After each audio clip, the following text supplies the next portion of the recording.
quite challenging navigating this career landscape we call corporate America. However, it's manageable though if you are a corporate pimp. Pull up a chair, sit your ass down, and relax.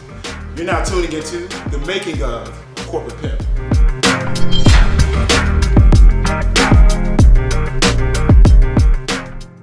When working in corporate America, it forces you to adapt to a new environment, different from when you're around your family and friends. I'm originally from Jacksonville, Florida, which means that I have a strong Southern dialect. But I quickly realized that people at work couldn't understand me when I would talk. What time we finna go to lunch? What the nearest filling station at? Changing my diction so that I didn't appear uneducated in corporate America wasn't a hard transition.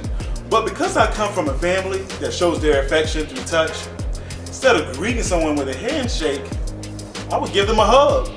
I mean, what's wrong with the hug? Now, I did this a few times with people at work, but when I reached out to give this one woman a hug, whom I just met for the very first time, she gave me an awkward look like, what the fuck is happening right now? I mean, I thought a hug would at least bring a smile to her face, but instead, she refused my hug, reached out with one hand, and stated, "Hi, I'm so-and-so. Nice to meet you." The lesson to learn is simply this: be a chameleon and adapt to the environment that you're currently in. If you're around friends, cursing like a sailor works. Shit, fuck, damn. But if you're around family, especially children, you have to choose your words wisely.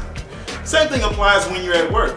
There are certain things that you would not say or not do at work because you don't want it to infringe upon the success of your career. Now that's all I have for you on this episode of The Making of a Corporate Pimp.